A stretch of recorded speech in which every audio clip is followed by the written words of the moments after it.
Olá pessoal, eu sou Elias Awad, escritor, biógrafo e palestrante. Começa aqui o programa especial Saúde Diagnóstico.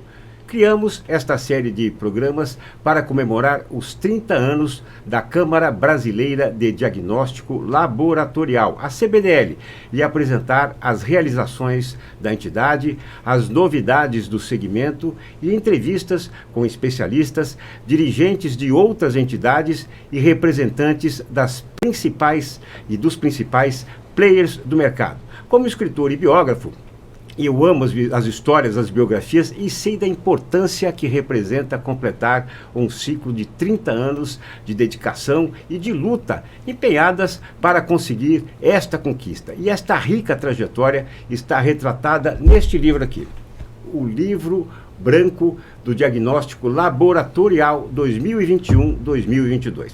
Na abertura do livro branco, temos justamente uma homenagem a Dália Gutenberg, farmacêutica, consultora técnica da CBDL e uma das grandes referências do segmento de diagnóstico in vitro no Brasil e que infelizmente nos deixou em 9 de março de 2021. A doutora Lúcia Awad, PhD em Imunologia, e eu comandaremos honrosamente a missão de apresentar o especial Saúde Diagnóstico e nós contamos com vocês, CBDL Diagnóstico para a Vida.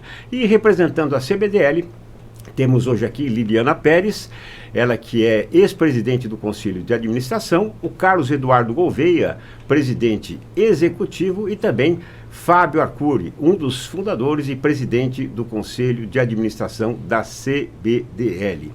Bem, dizem que em casa de ferreiro o espeto é de pau, né? Mas isso não vale para a CBDL. Digo isso porque justamente todos nós nos submetemos ao teste rápido aqui e estamos livres, né, de qualquer possibilidade do coronavírus. Então, vocês concordam em tirar a máscara? Com certeza. Pode ser? Muito bom.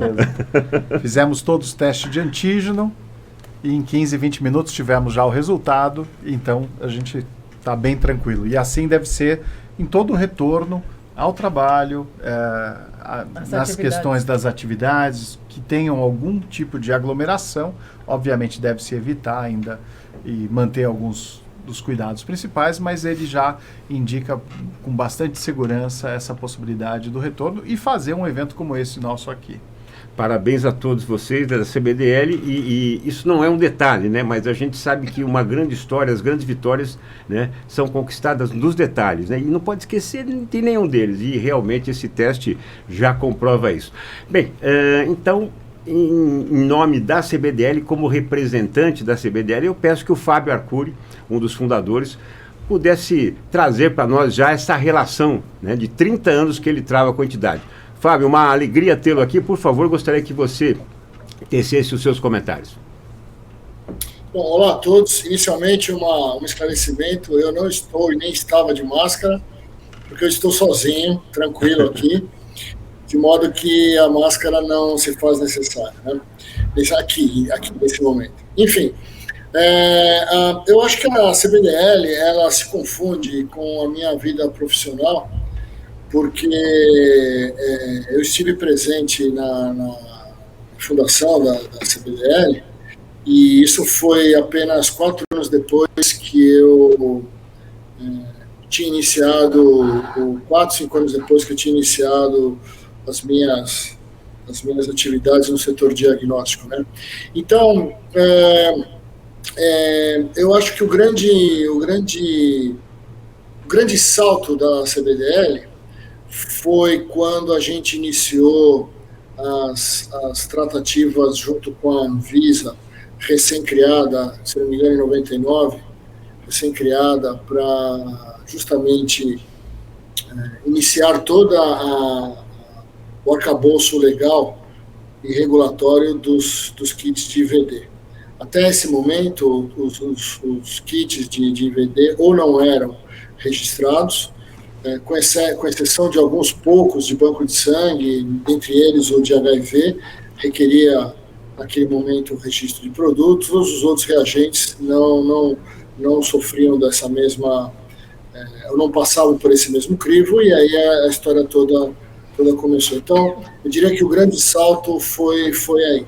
Mas o que aconteceu no período de esse período de 91 até a formação da Visa. Quer dizer, inicialmente as empresas elas começaram a sentir dificuldade ou enfrentarem dificuldades, nós todos, porque naquela ocasião ainda existia uma reserva de mercado importante e a importação de reagentes de produtos era um desafio.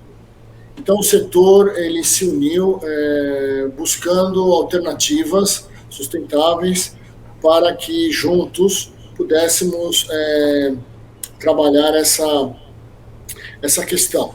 Junto com essa questão veio a questão de mercado, participação em eventos médicos e procurar fomentar, sempre a gente procurou fomentar o acesso a novas tecnologias, a novos produtos. Em 91 ainda a automação era incipiente, quer dizer, existiam já empresas com alguns produtos, né, alguns instrumentos mais robustos. Os sistemas, como a gente conhece hoje, viriam alguns anos depois.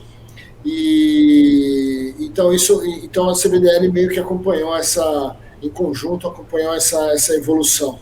O outro pilar importante é o pilar, eu mencionei o regulatório. O outro pilar importante é a pesquisa de mercado, que é um produto que é uma marca registrada da CBDL. Quer dizer, essa pesquisa ela evoluiu de uma coleta de dados doméstica entre nós, né, até agora uma pesquisa que ela é totalmente auditada e bastante confiável, e não só confiável, mas bastante detalhada, né? Inclusive é uma pesquisa que eu reputo, inclusive em nível de detalhe, em nível de precisão e acurácia, superior à pesquisa de outros organismos, como por exemplo o organismo europeu. A gente consegue ter dentro da nossa pesquisa uma visão bastante interessante sobre o mercado diagnóstico, né? E agora, para finalizar a minha introdução, com o advento desta pandemia, a CBDL tem desempenhado um papel muito importante junto à sociedade, eu diria, por conta da importância e relevância da testagem, que foi o que vocês acabaram de fazer aí e que todos nós já fizemos pelo menos uma vez, né? Então, a gente sabe que a vacinação é importante, óbvio, é importante, fundamental, mas a testagem para o controle epidemiológico e para diminuir a possibilidade de contaminação, enfim, ela é muito importante, a testagem é muito importante. E a testagem, ela é IVD, e IVD é o DNA da CBDL. Então, a gente participou desde o princípio da pandemia, quando a gente enfrentou problemas de todas as ordens. Aqui eu menciono o logístico, por exemplo, né? Todas as empresas, naquele momento, março, abril, todos nós passamos por problemas sérios de logística para poder importar produto e disponibilizar produto no mercado. A mesma coisa foi para registrar produto, registrar novos produtos, o Fast Track. Então a CBDL teve atuação nesses pontos e muitos outros, mas para não me estender aqui, para deixar os colegas aí, os nobres colegas a participarem, é uma honra, por sinal, é uma honra estar aqui com todos vocês. Então, eu acho que a CBDL, nesses 30 anos, ela tem uma marca registrada, uma marca importante, uma marca de sustentabilidade do setor, de busca de trabalhar dentro da ética, de oferecer possibilidades de expansão tecnológica, acesso a novas metodologias. O livro branco ele é praticamente um resumo que celebra todas as nossas todo o nosso trabalho ao longo dos 30 anos. Não é uma resenha histórica, não, mas ele contempla todo o conhecimento que nós adquirimos ao longo do tempo, e ele coloca as necessidades que o mercado hoje tem frente às dificuldades e quais as propostas que nós, como entidade, temos para discutir com a sociedade, seja a sociedade política, seja a sociedade científica, enfim, em todos os níveis que estão aí descritos nessa obra bastante interessante, né? Então eu queria agradecer a oportunidade, fecho aqui o meu speech e passo a palavra aí para os colegas. Muito obrigado pela oportunidade. Uma boa tarde. Nós é que agradecemos. Obrigado, Fábio. Estaremos aqui e principalmente parabenizo você e também a todos aqueles que você inclui no nós, né? Sempre vocês trazem o nós, nunca o eu, né? Então, parabéns a todos vocês por essa posição, por essa postura. Liliana Pérez, ex-presidente do Conselho da CBDL, eu gostaria que você também pudesse trazer um pouco dessa sua história com a CBDL. Claro, um prazer, Elias. Prazer estar aqui também. Acho que meu primeiro contato com a CBDL foi um pouco por acaso. Não havia, a pessoa que costumava ir às reuniões não estava disponível. E eu acabei vendo e tendo a oportunidade de ver como que as pessoas se relacionavam dentro da entidade, sempre com muita ética, respeito. E os temas abordados me chamaram a atenção, principalmente com relação à pesquisa de mercado, que como eu trabalhava com esses dados dentro da empresa, aquilo me interessou muito e me deu muita curiosidade de entender melhor. Com isso, eu acabei ajudando a estruturar essa pesquisa e foi por esse caminho que eu fui conhecendo mais e mais a entidade e me apaixonando, porque me chama muito a atenção a dedicação que as pessoas têm. São pessoas que, claro, têm suas profissões e seus cargos nas empresas e se dedicam a um trabalho que no final todos se beneficiam. Então isso é o que me faz continuar acreditando na entidade e no trabalho de todos, porque isso vai trazer um benefício para todos também. A partir daí eu consegui ver toda a estrutura do trabalho de regulatório que era feito pela Dália, que infelizmente não está mais aqui conosco, mas deixou um legado maravilhoso.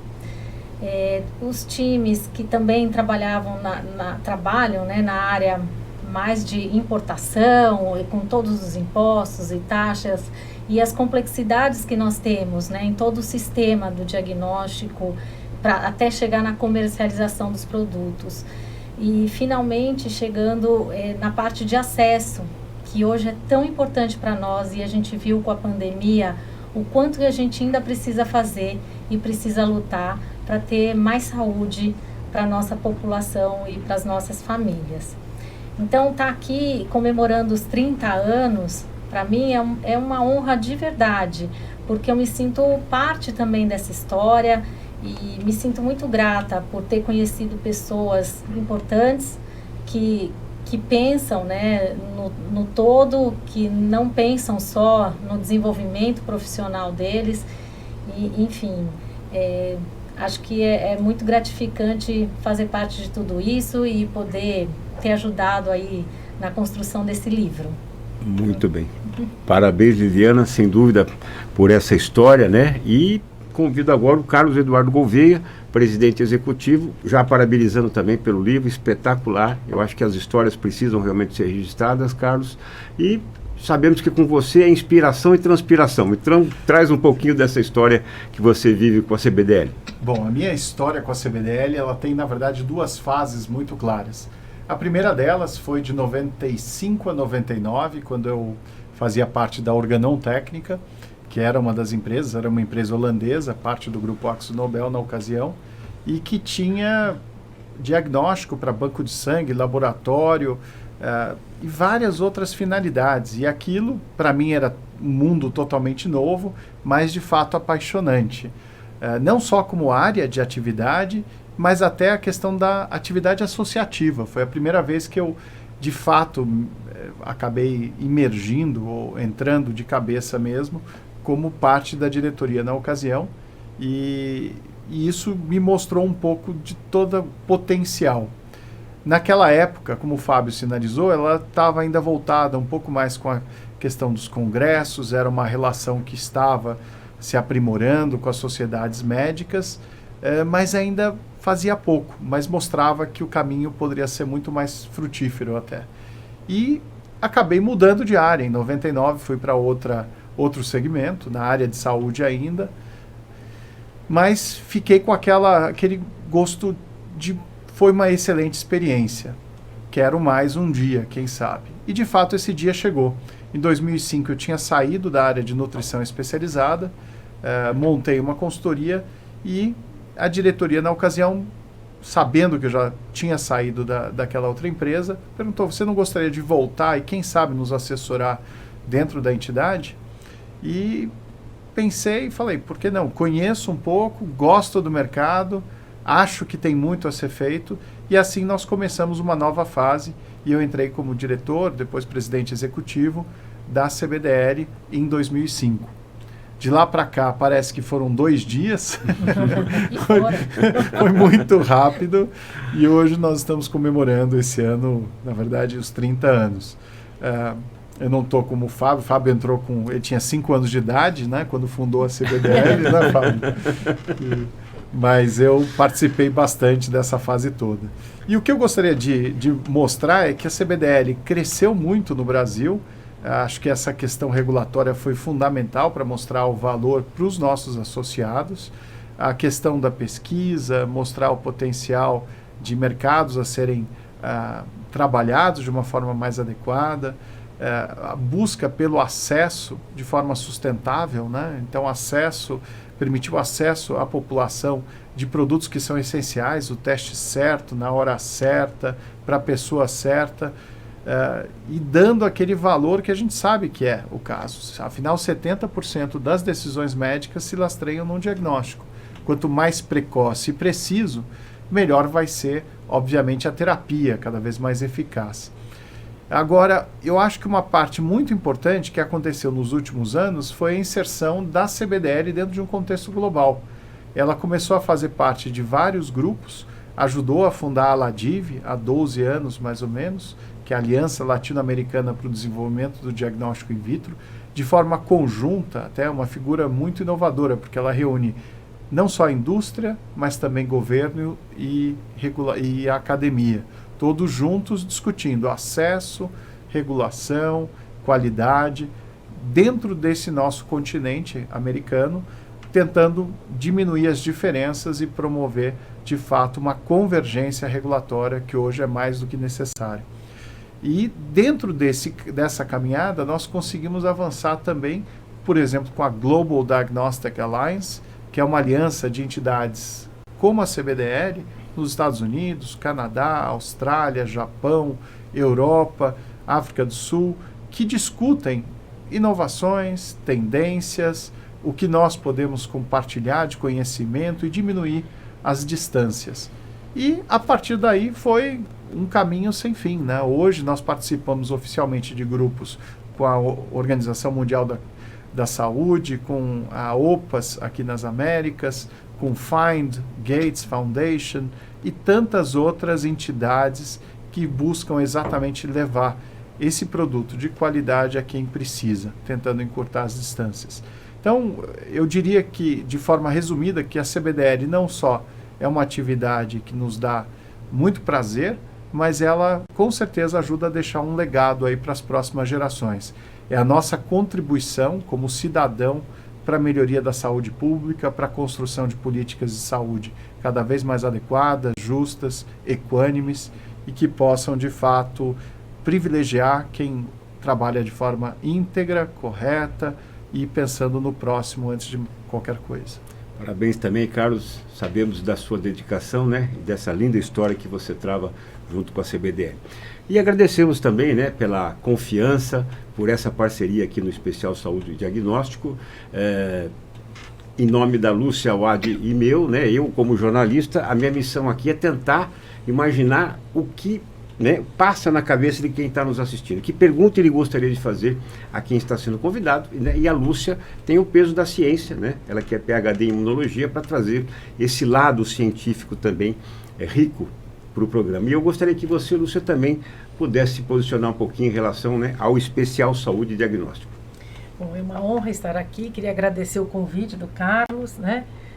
e da equipe de convidar-nos aqui para participar desse projeto tão importante, que eu acho que as pessoas precisam conhecer a CBDL, né? E ela vem atuando de forma ímpar e importante, ainda mais nos tempos da pandemia, está sendo protagonista agora nessa fase difícil, cheia de desafios, provendo informações, né, com visibilidade e credibilidade internacional, participando de reuniões também em congressos, no Congresso Nacional, no Ministério da Saúde, na parte regulatória, né? Então, realmente é uma entidade muito importante, é um setor importantíssimo e crucial neste momento de tantos desafios que temos aí pela frente, e a gente sabe que nós não estamos livres de outras pandemias, então essa entidade ela tem muito a prover para todos nós em termos de normalização de técnicas, de processos regulatórios, e eu acho que é um projeto bastante desafiador e nós temos muito ainda que discutir esses assuntos aqui. Muito bem, e temos realmente, né, a CBDL vem se posicionando dentro desse segmento, né, com as conversas, com a validação desses testes, né, Carlos? E principalmente, depois eu gostaria que vocês trouxessem também, fazendo parcerias sólidas e importantes. Agora, um dado do Livro Branco me chama a atenção. Participação do Brasil, né, que é um país populoso, recentemente tivemos aí, né, o IBGE trazendo entre 210 e 220 milhões de habitantes, ele representa no mercado, né, de IVD, esses estudos mostram em 2017, né, algo em torno de 3,5% do mercado mundial, né, movimentando na época 2 bilhões, agora chegando perto de 2.800. No mercado que fatura 56,6 bilhões de dólares. Ou seja, há um grande mercado ainda, um grande segmento a ser explorado ainda? Gostaria de deixar a palavra aberta a vocês. Liliana, por favor. Com certeza.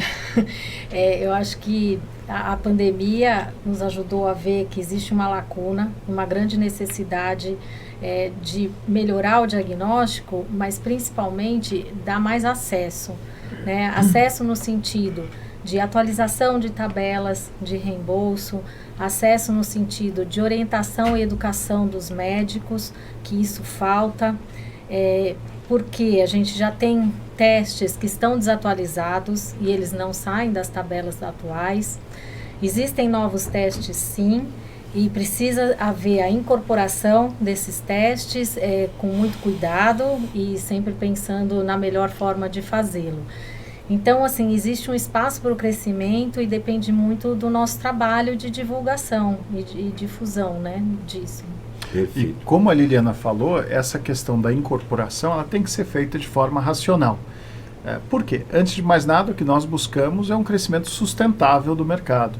E não faz sentido você ter testes que não trazem aquela informação de forma tão precisa ou tão adequada quanto novos que já surgiram e que poderiam muito bem substituí-los de uma forma eficaz, eficiente.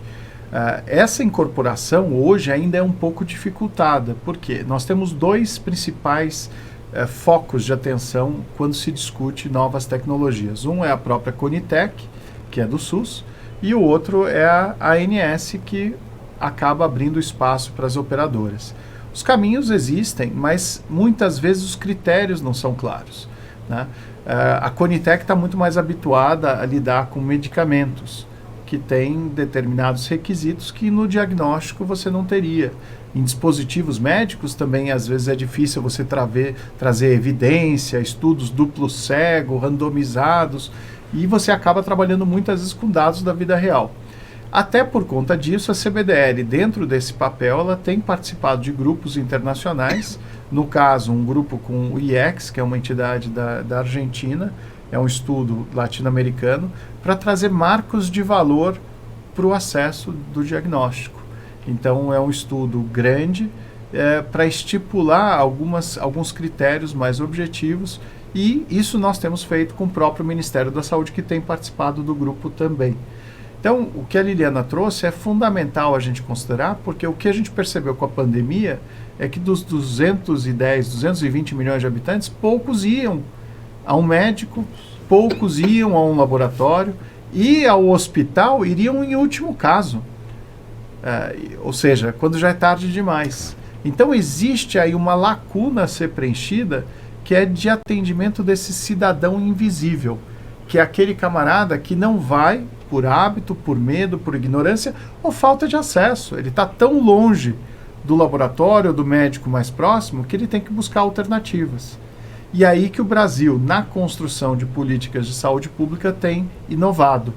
O Ministério da Saúde tem alguns programas de saúde da família, programas voltados para indígenas, em que você vai testar e tratar tudo no mesmo momento. Né? Para sífilis congênita, por exemplo, foi uma grande evolução.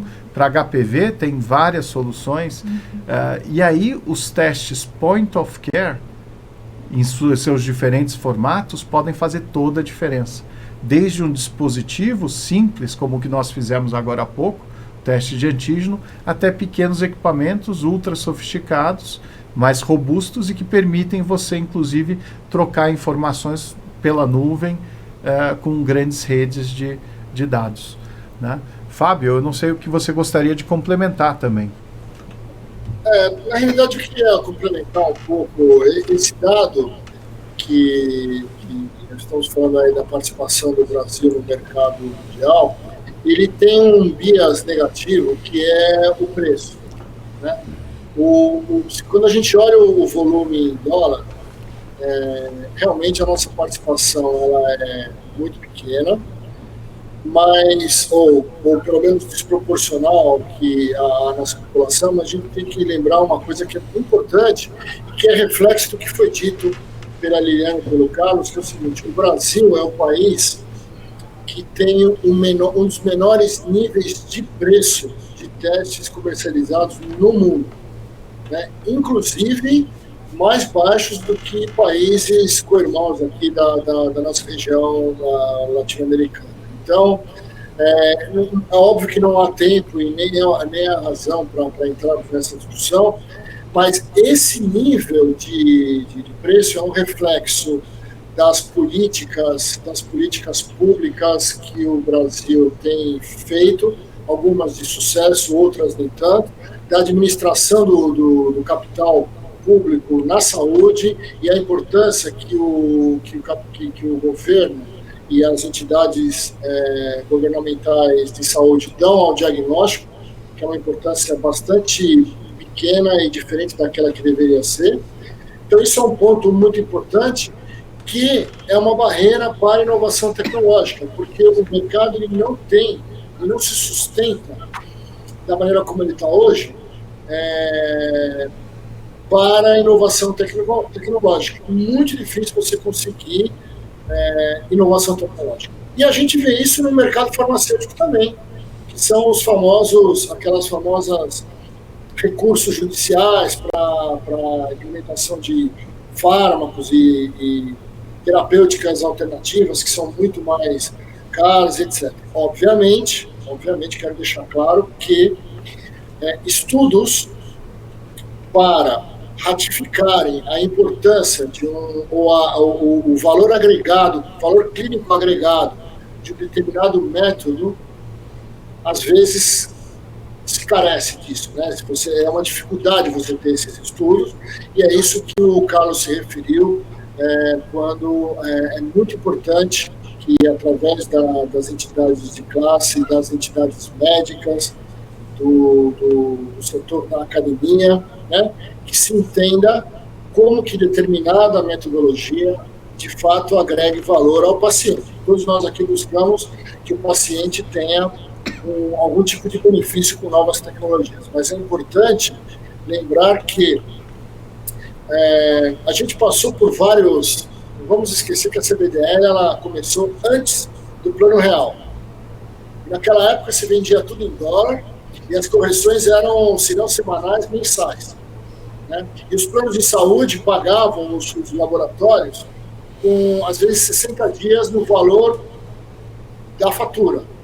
Então havia uma perda constante e havia uma correção constante. O fato é que a gente não tinha muito noção dos valores que comercializávamos e dos valores que eram reembolsados pelos laboratórios.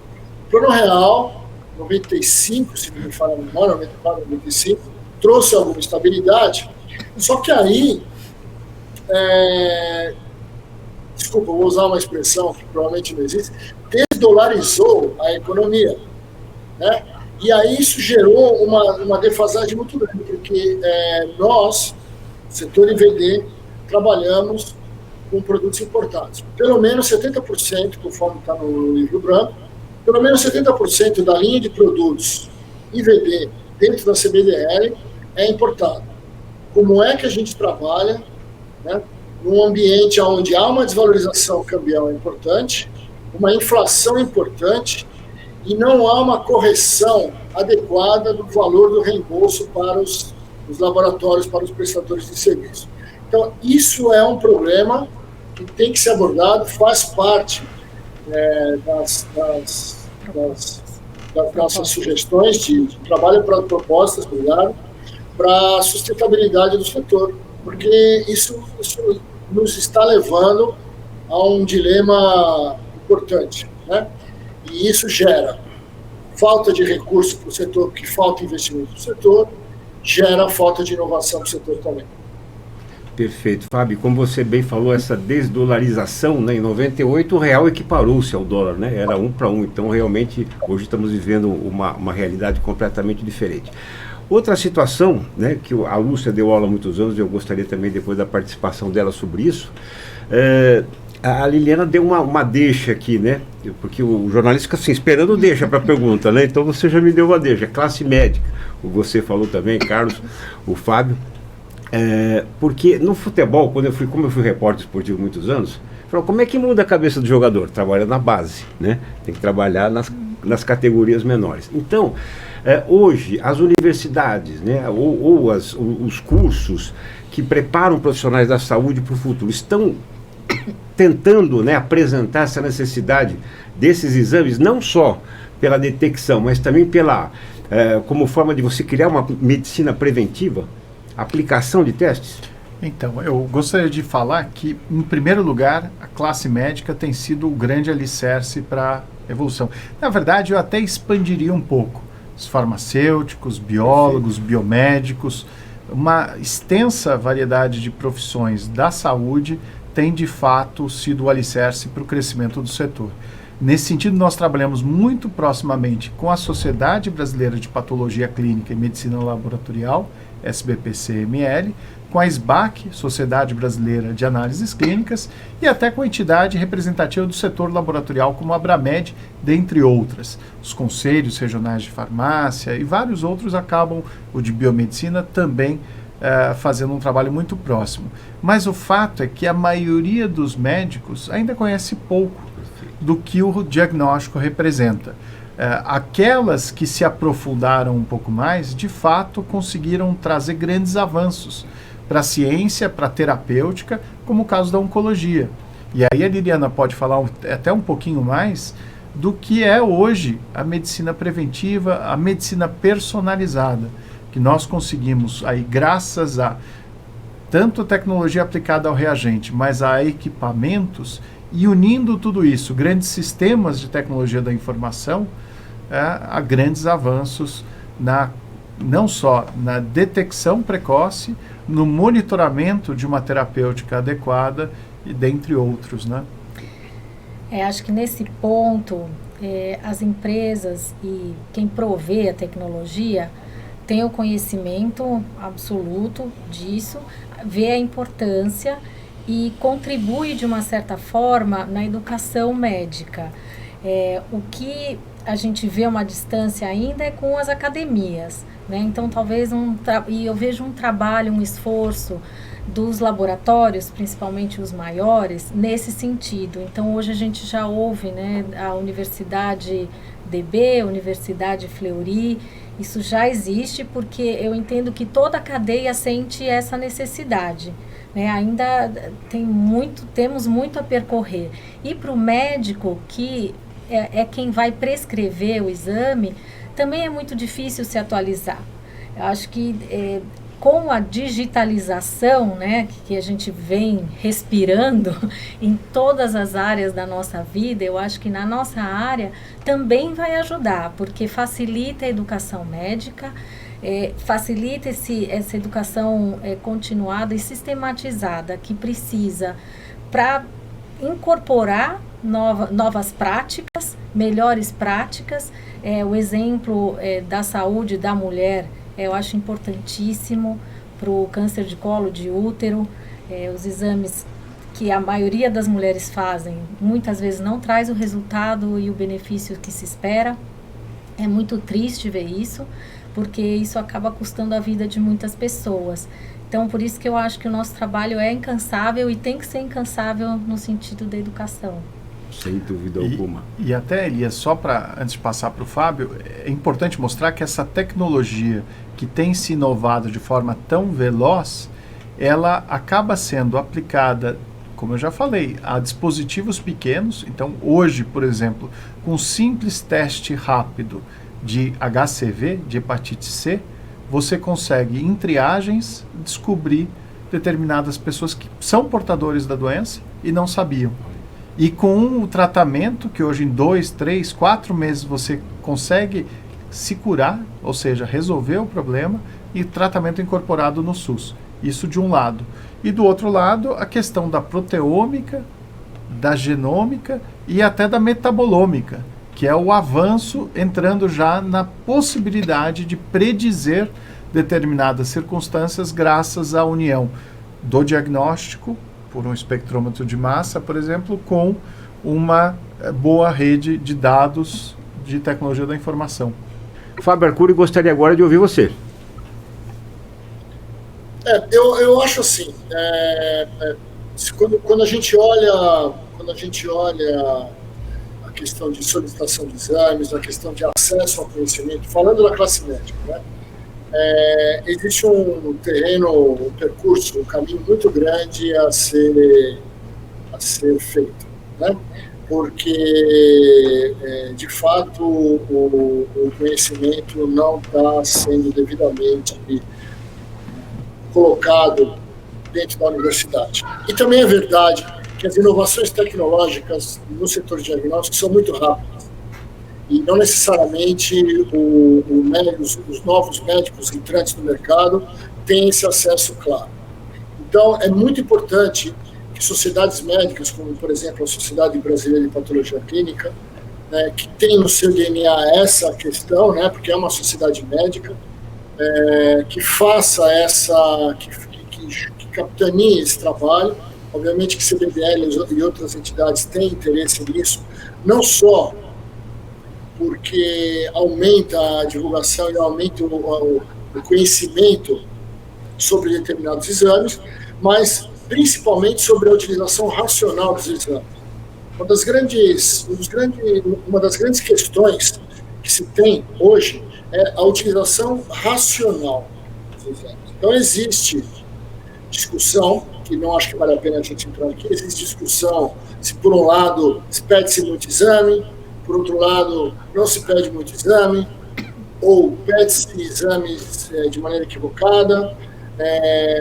Existem várias discussões nesse sentido. Existem as discussões sobre como é o modelo de reembolso na saúde suplementar, de maneira que o modelo de reembolso privilegie a boa atuação do médico e o desfecho clínico do paciente, ou seja, gerenciar o paciente sem ficar pedindo exame de maneira aleatória, mas pedindo os exames de maneira adequada para que se tenha um desfecho clínico adequado. Por um lado isso, por outro lado, também trabalhamos na história do macro data, né, que é tentar, no curso do tempo, conseguir com que nós, pacientes brasileiros, tenhamos rastreabilidade das nossas ações dentro da área de saúde. Qual é o nosso histórico dentro da área de saúde? Né? Porque, de qualquer forma, esse histórico sempre é bom, porque a informação sempre ajuda, né? Mas esse histórico, ele, entre muitas coisas, poderá auxiliar o médico a entender que conduta diagnóstica e terapêutica ele deve tomar. Então, assim, é um caminho gigantesco, como a Liliana falou, tem muito que ser feito, mas tem que se dar o primeiro passo. E o que eu particularmente sinto é que esse primeiro passo, ele é dado, mas de maneira, ele foi dado, né, de novo, SBPC, outras entidades, outras sociedades, mas de uma maneira muito lenta. Eu acho que precisa avançar mais, levar isso mais a sério, porque essa lacuna de conhecimento dentro do diagnóstico, ela é pernóstica. Perfeito. Lúcia, você atuou muitos anos, né, na academia, gostaria que você trouxesse esse seu olhar também. Eu acho que a pandemia está trazendo muitas lições para todos nós, né? E o setor de diagnóstico laboratorial in vitro nunca foi tão importante. E a gente percebe isso porque todas as doenças infecciosas, o gerenciamento delas são feitas baseadas nas técnicas de diagnóstico laboratorial. E então é um setor que ganhou tamanha relevância que eu acho que merece a atenção de todos nós, de todas as classes profissionais de saúde, todas as entidades.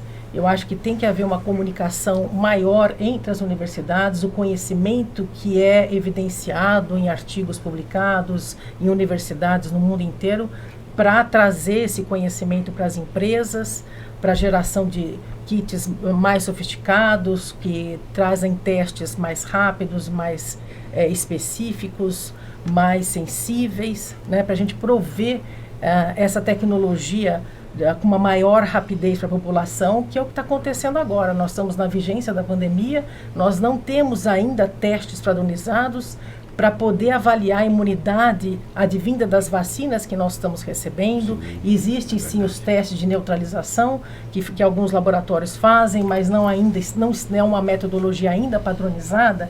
Então a gente vê que nós estamos ainda vulnerável nessa questão da inserção da tecnologia de forma rápida dentro das empresas, para que a gente consiga ter esses testes disponíveis para a população e um melhor gerenciamento da doença. Obviamente, se a gente consegue fazer um diagnóstico mais preventivo, né, para o paciente, melhor será o tratamento. E isso ainda se traduz muito na Covid-19, que o diagnóstico precoce ele é fundamental no desdobramento da doença, né? Então, eu acho que o setor de diagnóstico laboratorial in vitro nunca foi tão importante como nos tempos de hoje, merece muita atenção, e eu acho que essa comunicação com o conhecimento advindo das universidades é fundamental. Lúcia, acho que você trouxe um ponto muito importante até nesse momento, que foi a necessidade de união de esforços.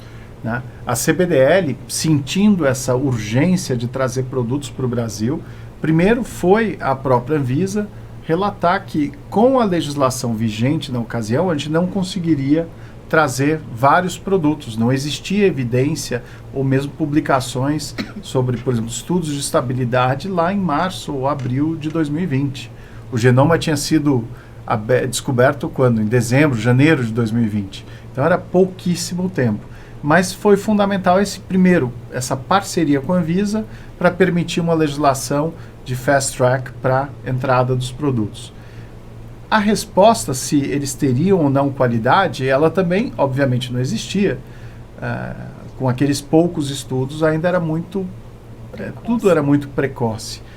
E aí a união de esforços com a SBAC, com a SBPC, com a Abramed, e a formação de um grande consórcio com 13 laboratórios públicos e privados do Brasil inteiro foi a saída que nós encontramos exatamente para se testar todos esses novos produtos com amostras de pacientes brasileiros.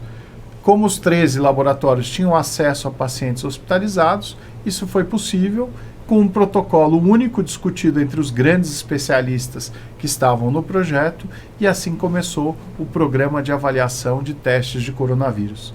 Na primeira fase, para os testes de anticorpos, que vieram em grande número, depois os testes laboratoriais tradicionais, ELISA, quimiluminescência, os próprios testes moleculares, o PCR. Então a gente conseguiu com isso trazer informações sobre performance para o mercado, comprador público ou privado, informações essenciais para a Anvisa em termos de pós-vigilância, vigilância pós-mercado, e terceiro, para o próprio fabricante ou importador, que a partir dessa análise de graça todos trabalharam de forma voluntária, ele conseguia promover uma série de mudanças e melhorias no processo produtivo, o que permitiu que o país recebesse produtos cada vez melhores, com alta sensibilidade, especificidade, como hoje nós temos. Estamos numa nova fase, que são os testes de antígeno. E como nós falamos no começo, é essencial todos nós lembrarmos, não é porque a vacina está chegando que devemos parar de testar. Até para a questão de controle epidemiológico é fundamental continuarmos avaliando, testando, porque só assim nós podemos controlar essa epidemia, essa pandemia que continua, infelizmente, crescendo, e ao crescer, obviamente, as novas variantes vão surgindo. Na questão por fim, para terminar, do anticorpo neutralizante, eu diria que só a construção de cada vez mais evidência é que vai nos ajudar a padronizar. Então, não tem como. É importante a gente perceber que quanto mais laboratórios adotarem, mais fácil vai ser essa validação. Buscar uma referência. De ter referências. A gente precisa de estudos, né? Liliana, se você quiser comentar? Não, eu concordo com tudo, e o Brasil é um celeiro excelente para isso. A gente tem um sistema público que, graças a Deus, é muito abrangente. Isso facilitou na vacinação e pode facilitar nessa mobilidade que hoje a gente tem com testes rápidos, testes laboratoriais, e estou completo acordo. É só testando que a gente vai sair dessa situação, para saber a hora de vacinar, a hora de parar de vacinar, de dar o reforço da vacina. Um reforço da vacina. Então isso a gente tem que ir construindo, né? Se não inclusive testar... monitorar as pessoas que estão infectadas, isolá-las dos contactantes, isso tudo, quem faz... Quem dá o drive são os testes de diagnóstico in vitro, né? Então, quer dizer, você vê a importância desses testes nessa pandemia e as lições que a gente está tendo aí com todos esses desafios. E os desafios que vão vir, né? Porque as perspectivas são de que novas pandemias possam surgir. Sim. E essa questão da variante também, que é muito preocupante, né?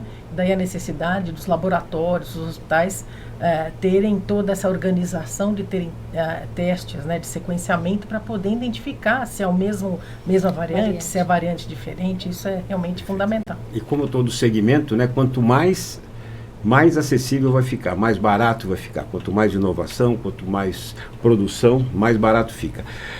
Numa última colocação, gostaria muito, né, de contar com a presença dos três aqui, porque esse é um assunto que a gente tem que agir rápido, né? Paulo Guedes, ministro da Economia, reforma tributária.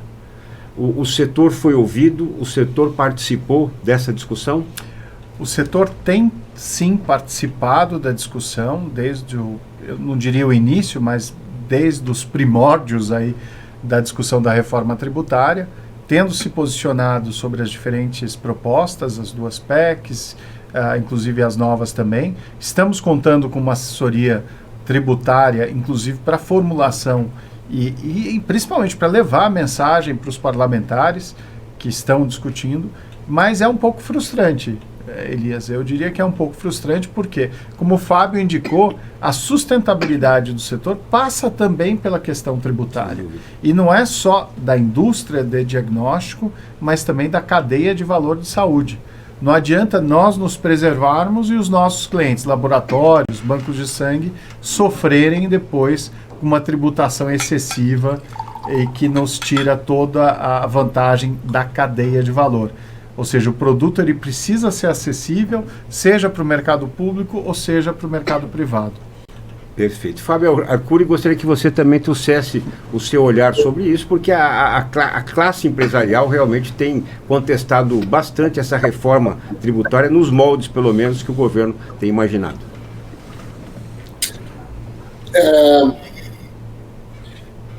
Eu acho que fazer uma reforma tributária sem fazer uma reforma administrativa é impraticável. Ou seja, eles não têm condição de reduzir o valor de arrecadação.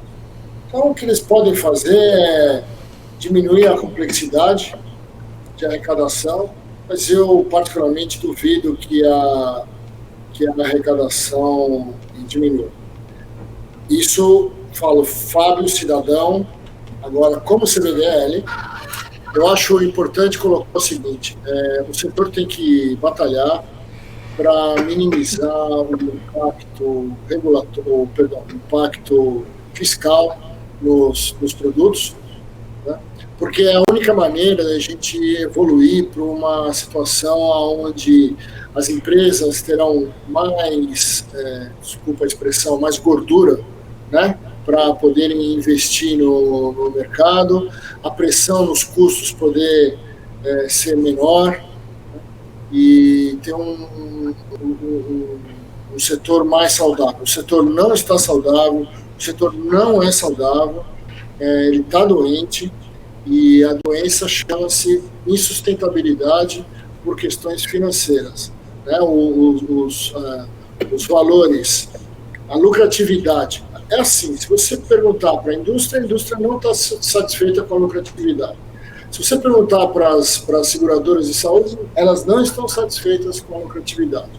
E se você perguntar para os laboratórios, eles também não estão satisfeitos com a lucratividade. Tanto que o que está acontecendo no mercado nacional, privado, de laboratório, é uma concentração gigantesca e uma verticalização do setor de saúde. Ou seja, grandes laboratórios estão adquirindo pequenos e médios laboratórios, que é a única maneira que eles têm de crescer. Os grandes laboratórios que têm que dar alguma satisfação à bolsa ou a private equities, né, a capitais de investimento, eles têm que crescer, eles se comprometeram com um número. Obviamente que ninguém contava com a pandemia. Então, em que pese que a pandemia foi, desculpa a expressão, foi boa nesse sentido, porque aumentou o volume de negócios para o laboratório, não foi suficiente para balancear a perda nos outros setores, né? Nos outros setores do laboratório, nas outras áreas do laboratório. Então, ninguém está satisfeito. E quando a gente fala ninguém está satisfeito, é real, aparentemente é real. Então, a gente não vê outra alternativa que não a fiscal, porque as alternativas macroeconômicas, que são inflação, dólar, entre outros, elas são consequentes a uma série de outras medidas políticas e econômicas que são tomadas ao longo de um governo.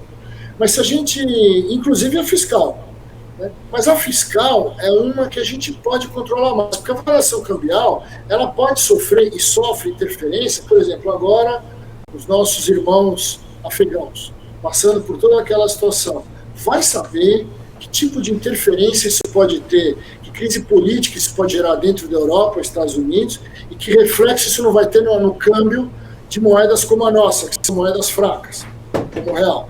A gente não tem controle sobre isso, infelizmente. Mas sobre uma política fiscal, sim, a gente pode trabalhar a política fiscal. Então, tem sido um trabalho, parabéns aqui, eu queria parabenizar o Gouveia, porque está de maneira incansável percorrendo esses caminhos aí. E uma das coisas que eu tenho certeza que ele está fazendo, junto com a Brisa e com outros setores, é justamente mostrar para determinados setores da sociedade política, né, a dificuldade que a gente encontra no setor e a necessidade de que a reforma fiscal traga algum tipo de benefício para a saúde. Né? A gente não pode ser tratado da mesma maneira que uma indústria de pneus, por exemplo. Nada contra a indústria de pneus, mas a automobilística, mas são situações bem diferentes. A gente está falando de saúde e a gente está falando de uma forte pressão pelo dólar, porque 70% dos produtos são importados e não são comercializados no Brasil. E aí vem uma outra discussão, a longo e longuíssimo prazo, que é por que nós dependemos tanto da importação. Por que a gente não consegue ter produtos com tecnologia embarcada aqui no Brasil? É outra discussão para outro dia, imagino eu. Perfeito. Liliana, gostaria de acrescentar? Eu quero só, talvez, fechar, lembrando a nossa missão, que é a promoção do diagnóstico para a vida. Então, todas as nossas propostas que estão no livro, elas estão voltadas para isso. Então, existem barreiras não tarifárias que a gente tem que buscar reduzir, existem os problemas fiscais, de impostos, existem também os problemas de reembolso. Então, tudo que está ao longo da nossa cadeia, né, de sustentabilidade do setor, são as frentes de trabalho que a gente está abrindo com esse livro e está propondo, né, e com certeza para buscar a nossa missão, né? Então eu queria sempre relembrar que o propósito nosso é o diagnóstico para a vida, né? E a gente vai trabalhar sempre nesse sentido. Muito bem, e o propósito do especial Saúde e Diagnóstico é isso, né? Uma discussão em alto nível em prol do segmento, né? E que isso seja bastante enriquecedor para que a gente consiga, né, cada vez mais, né, tocar, né, realmente navegar nesse mar com segurança.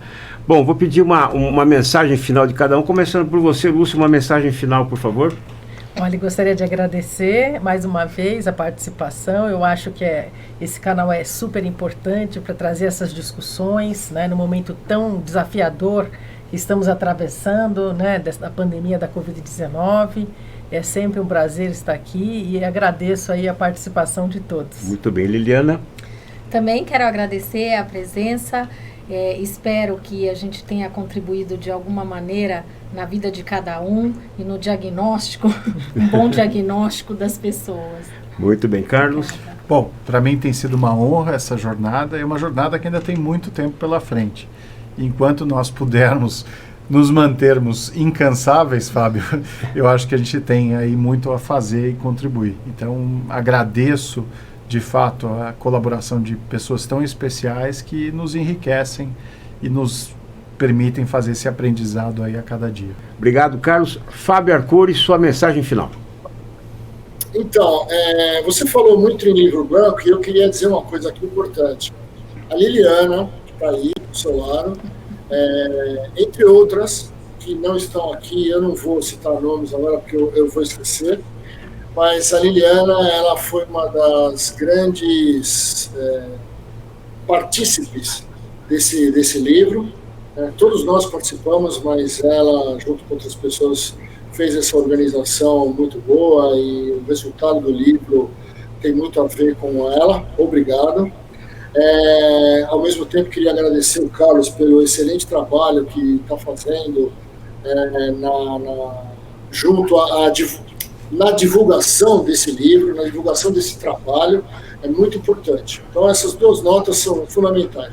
Por fim, eu queria agradecer a oportunidade de estar aí com todos, de podermos falar aqui um pouco sobre CBDL, falamos de missão, falamos de acesso, e é disso que a gente precisa. Representamos empresas, portanto, representamos empresas que visam lucro, que visam sustentabilidade do seu setor, é verdade, mas também representamos empresas que trabalham com produtos para a saúde, cujo objetivo final é o diagnóstico do paciente. Então, a preocupação ética, a preocupação de qualidade, né, ela é muito importante e está presente em toda a cadeia de produção e de entrega, de supply, né, desses produtos para o mercado. Então, junto com os laboratórios, as empresas comparticipam desse processo junto aos pacientes, e isso é um motivo de orgulho. Trabalhar nesse setor, onde a gente, de alguma maneira, colabora para o acesso e colabora para a saúde, né, para o desfecho de saúde de um indivíduo que seja, já é uma maravilha, já é muito compensador. Então, muito obrigado pelo momento, pela participação aqui. Muito bem, e nós agradecemos a você que acompanhou o programa e que vai acompanhar com certeza o especial Saúde Diagnóstico, porque ele é feito não só para você, mas por você. Então, muito obrigado, inscreva-se no canal, dê o seu like, ative o sininho, enfim, faça tudo o que você precisa para continuar com a gente. CBDL, Diagnóstico para a Vida. Obrigado e até o próximo programa.